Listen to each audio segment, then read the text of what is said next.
Se conoció un informe brindado por UNICEF con respecto a la situación que han sufrido los niños en medio de la pandemia.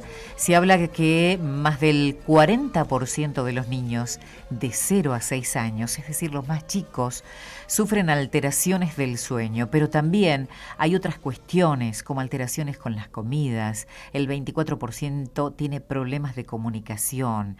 Este es un informe brindado por este organismo. Mi pregunta es, ¿qué pasa en la provincia de Misiones? Para conocer un poco más acerca de este tema, vamos a saludar a Isabela Salustio. Ella es licenciada en psicología y además miembro de la Dirección Provincial de Salud Mental. Muy buenos días. Gracias por atendernos, Isabela. Buen día, ¿cómo están? Gracias por invitarme a hablar y por invitarnos también desde la Dirección de Salud Mental. Uh-huh. ¿Cómo está la situación de los niños en nuestra provincia? ¿Hay datos? Nosotros no conocemos datos específicos de cómo está la situación de los niños en Misiones y cuál es, la repercusión que tuvo la pandemia sobre la situación de los niños.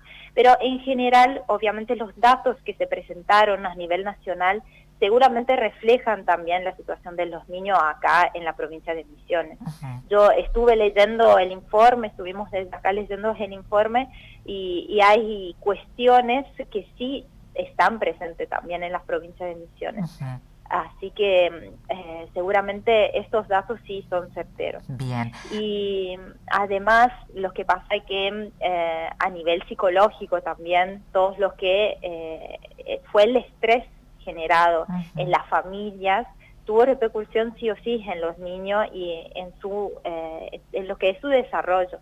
Los niños están en una fase, en un periodo que se llama periodo sensible, en que los factores externos son más perjudicial, si son factores negativos y factores de riesgos, son más perjudicial para lo que es el desarrollo emocional y psicológico y también cognitivo de los niños. Uh-huh. ¿Cuáles son los aspectos de la salud mental que hay que atender? Y principalmente, como dice usted, ¿cuánto les afecta a los niños de 0 a 6 años ciertas situaciones? Por ahí los padres, los docentes, intentaron explicar durante la pandemia esta situación que estamos viviendo. Hablábamos de este bichito, el dibujito, pero ¿cómo lo entiende este niño y cómo lo traduce, ¿no? Es muy difícil poder hacerlo si no es con algún profesional. Exactamente. Lo que pasa es que hay dos factores. El primer factor que juega y que jugó seguramente en esta pandemia, sobre todo en el momento del encierro, es el factor del estrés. Se puede hablar en general del estrés, pero en particular de los niños, porque lo que pasa es que el estrés es una respuesta adaptativa si es que se presenta en momentos específicos. Pero si el estrés es algo que es continuo y se vuelve crónico, lo que pasa es que puede crear huellas en las memorias biológicas y puede ser un marcador en el desarrollo. Uh-huh. Hablo de marcador en el desarrollo porque estamos hablando de niños en este caso. Como decía antes, los niños están en un periodo sensible, donde tener un estrés crónico sí le puede crear una modificación en el desarrollo y en cómo están creciendo y manifestar todo eso de que hablamos antes, problemática en el sueño, problemática en la alimentación, también en el habla. Uh-huh. Entonces los factores de riesgos que actúan en el momento del desarrollo crean una mayor probabilidad de que haya sufrimiento en el desarrollo. Entonces, eso es una cosa a tener en cuenta porque en el momento del encierro, sobre todo, hubo cambios vinculares en la familia. Sí. Aumentó el umbral de tensión, por ejemplo, familiar, tuvieron que convivir todos los días, todo el día. Entonces, por un lado, eso hizo que los niños estén presentes en situaciones de tensiones. En casos extremos hubo también, y se conoció en el momento de la pandemia, se multiplicaron también todo lo que es las situaciones de violencia, del maltrato y de abuso, sobre todo hacia la mujer y hacia los niños. Uh-huh. Entonces, esto seguramente jugó un rol muy importante en lo que son los números que ahora se presentan por la cuestión, digamos, del sufrimiento en el desarrollo de los niños. Ajá. Entonces, eso por un lado, eso en casos también extremos de tensión y de maltrato familiar. Pero por el otro lado, en general, a pesar de no haber esos tipos de factores, lo que pasa es que los niños tienen una interpretación muy literal de lo Bien. que se le dice. A ver, Y de lo contanos, que, ¿cómo es esto? Claro, y de lo que escuchan en la televisión también. Eso que prácticamente si a algunos niños se les dice, por ejemplo, que es peligroso salir, ellos van o que hay un bicho malo que hace morir a la gente, o que crea enfermedades, ellos lo agarran como literal y como real. Entonces van a tener realmente miedo a salir en todas las circunstancias. No van a entender que está relacionado en un momento específico, no van a entender también que ese bicho malo por ahí no es un monstruo, y como que van a vivir el miedo y la inseguridad y la incertidumbre hacia el futuro de otra forma. Y los niños están muy atentos. Lo que pasa es que los niños son, en particular ellos para aprender y para el aprendizaje, están actuando por imitación y mirando todo el tiempo al adulto. Sí. Y están influenciados por lo que es el estrés del adulto, el miedo a la incertidumbre, el miedo también por ahí a que se le diga que el abuelo puede estar en peligro, o personas queridas, grandes, pueden estar en peligro. Entonces todo eso los niños agarran muy fuerte como literal y como muy real. En realidad es como que fue cierto, fue real, pero en el caso de los niños le genera un miedo diferente y no pueden contextualizar, lo generalizan a la vida misma, digamos, que se está pasando en todo lado y que va a seguir pasando. No pueden contextualizar. Eso es lo que pasa. Sí. Genera una ansiedad, un miedo y un estrés muy fuerte en los niños. Sí, el manejo. Decía, claro, el manejo de la situación no es lo mismo que la de un adulto. Claro, por un lado no solo el manejo de la situación, sino el entendimiento sería también de lo que está pasando. Así es. Los niños muy chiquititos es como que vivieron esa situación también muy tempranamente. Nosotros, digamos, en la vida pudimos vivir diferentes contextos, diferentes situaciones, no vivimos todo el tiempo en la pandemia. Y 2 años en una edad tan temprana como es la de los chicos hasta los 6 años, es la mayoría de su vida. Es como que no tienen comparación también con otra forma de vivir, o tienen poca comparación con otra manera de vivir. Entonces lo que pasa es que pueden generalizar esa situación a toda la vida. Le puede dar este miedo de la incertidumbre, que eso es la vida y que eso nunca va a pasar. A eso quiero llegar, porque ese tránsito, como dice usted, 2 años en la vida de un niño es muchísimo.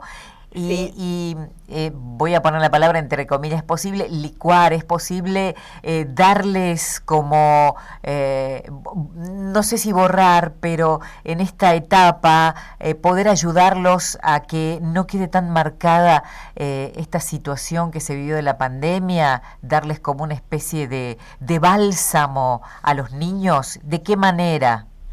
Sí, yo no creo que se pueda borrar, porque justamente el desarrollo siempre se sitúa en un contexto social, histórico y cultural específico. Entonces, esto va a ser parte del vivido de los niños, de su vivencia. Pero es importante, igual como decía usted antes, el acompañamiento de los padres. Esto seguramente fue un factor importante y sigue siendo un factor importante, porque los niños desarrollan lo que se llama resiliencia, que ahora se llama resiliencia, que es la capacidad de poder salir fortalecido de una experiencia adversa. La desarrollan en el vínculo, en particular la desarrollan en el vínculo de la figura cuidadora. Pueden ser los padres. Bueno, nosotros ahora vivimos en una época también en que la construcción familiar es muy diferente, digamos. No es necesario que esta figura de referencia sean los padres. Puede ser cualquier adulto responsable que se relacione al niño con empatía, que se relacione al niño con sensibilidad, que lo escuche y que permita al niño adquirir una seguridad en sí misma, una seguridad afectiva, como para arriesgarse a salir al mundo, ¿no? Como para poder explorar el mundo. Bien. Y desarrollando esta capacidad de explorar el mundo, desarrolla esta habilidad justamente que se llama resiliencia, que le va a permitir no quedarse solamente con eso que pasó, no quedarse con el miedo, no quedarse con el trauma, sino reaccionar al trauma y poder salir fortalecido exactamente de esta situación y poder actuar, poder seguir viviendo la vida después adulta de una forma normal, digamos. Todos pasamos por traumas en nuestra vida. Obviamente el contexto pandémico fue particularmente fuerte y específico, digamos, no hay muchas comparaciones. Pero eso no significa que le vas a marcar a los niños necesariamente su futuro y su vida adulta. Ellos tienen, gracias al acompañamiento de los adultos, van a poder tener todas las herramientas emocionales y psicológica y cognitiva también, como para poder enfrentar el futuro, digamos. Eso hay que decirlo, no es necesario que los niños queden marcados por esa situación. Y como advertías, ¿no? La importancia del acompañamiento de este adulto, que esté presente, que sepa preguntarle cómo estás, qué te pasa, estás contento, estás triste, qué te duele. Creo que de alguna manera este ejercicio de comunicación, ¿los chicos saben comunicarse o también forma parte de este aprendizaje con el adulto?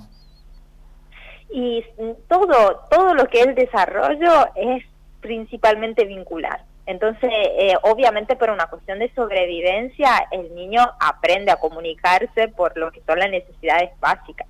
Pero después todo lo que es la comunicación emocional, todo lo que es la comunicación en el estado de ánimo, en cómo uno se siente o todo lo que es en general la comunicación más compleja, eso se va aprendiendo. Así que sí o sí es necesario que se desarrollen en los vínculos.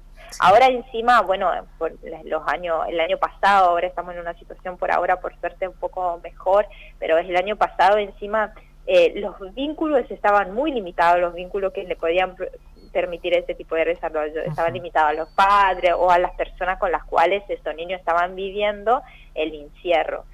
Fueron privados de situaciones lúdicas, de tener relaciones con los pares, así que eso también marcó una diferencia. Así que nada. Bueno, dentro de 20 años vamos a encontrarnos con estos niños, a ver qué mirada tienen de esta pandemia, ¿no? Claro, exactamente. Vamos a ver cuáles son las consecuencias que efectivamente provocó a largo plazo, digamos. Exactamente. Isabela, gracias por tu tiempo, gracias por esta comunicación. No, de nada, gracias a ustedes por la invitación. Que tengas buen día. A ustedes también.